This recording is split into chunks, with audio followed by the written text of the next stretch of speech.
Sebelum kita mengikuti bacaan pelajaran sekolah sahabat untuk hari ini, mari kita berdoa terlebih dahulu. Bapa kami dalam kerajaan surga, terima kasih untuk kesempatan yang Engkau berikan untuk kami dapat mendengarkan sebagian dari firman-Mu. Isilah kami dengan Roh-Mu yang suci, agar kami dapat mengerti apa yang Engkau inginkan kami pelajari hari ini. Dalam nama Yesus kami sudah berdoa. Amin. Pelajaran Sekolah Sabat, Senin 1 Desember 2025. Pelajaran yang ke-10 di triwulan yang keempat. Judul pelajaran Sekolah Sabat kita untuk hari ini adalah tipe dan antitipe. Para penafsir Alkitab tidak bisa secara sembarangan memutuskan apa yang merupakan suatu tipe Alkitabiah atau bagaimana tipe tersebut digenapi dalam Perjanjian Baru dan seterusnya. Alkitab sendiri menyediakan beberapa kontrol dan prinsip-prinsip untuk penerapan tipologi Alkitabiah. Demikian pula Perjanjian Baru menyingkapkan penggenapan antitipikal dari suatu tipe dalam 3 fase yang berbeda. Pertama, dalam kehidupan Kristus, penggenapan kristologis. Kedua, dalam pengalaman gereja, penggenapan eklesiologis. Dan ketiga, di akhir zaman, penggenapan eskatologis.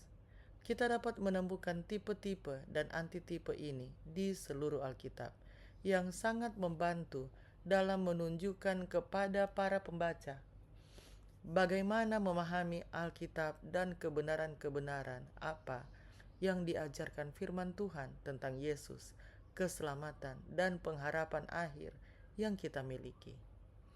Lihatlah tipe-tipe Perjanjian Lama berikut ini: Israel, Keluaran, dan tempat kudus. Bagaimanakah masing-masing ketiga hal itu digenapi dalam 3 fase antitipikal: kristologis, eklesiologis, dan eskatologis. Pertama, Israel. Fase kristologis, Matius 2 ayat 15. Fase eklesiologis, Galati 6 ayat 16. Fase eskatologis, Wahyu 7 ayat 4-8 dan 14. Keluaran.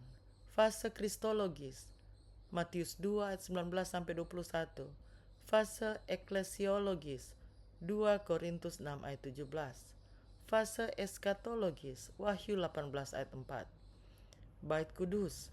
Fase kristologis, Yohanes 1 ayat 14, Yohanes 2 ayat 21 dan Matius 26 ayat 61.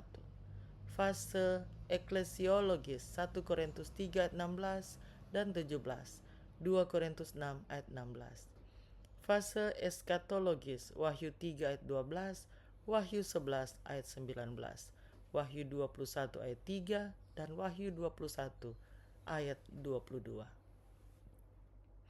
Karena penulis ilahi kitab suci adalah satu, maka berbagai bagian dari kitab suci konsisten satu sama lain. Semua doktrin Alkitab selaras satu sama lain. Penafsiran dari masing-masing bagian selaras dengan totalitas apa yang diajarkan Alkitab tentang suatu subjek tertentu. Apakah yang Anda lakukan ketika terkadang Anda merasa sulit untuk memahami makna dari ayat-ayat tertentu?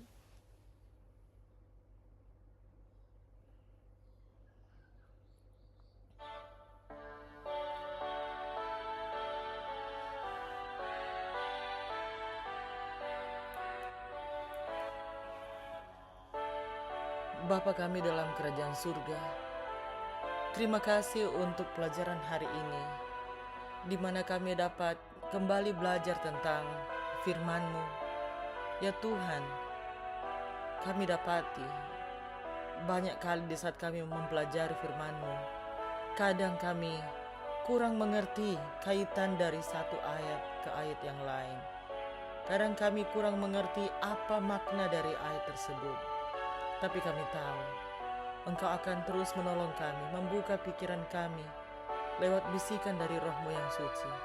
Dan Engkau akan terus menolong kami untuk terus semangat belajar tentang firman-Mu.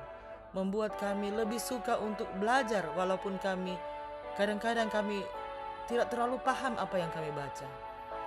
Kami tahu Engkau akan menuntun kami sehingga kami dapat mengerti apa yang Engkau inginkan kami pelajari untuk terus mempelajarinya setiap hari. Terima kasih ya Tuhan untuk janji penyertaan-Mu bagi kami. Terima kasih untuk kasih setia-Mu. Di dalam nama Yesus kami sudah berdoa. Amin.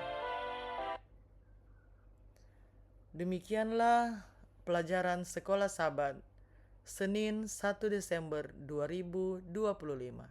Sampai bertemu di pelajaran Sekolah Sabat selanjutnya.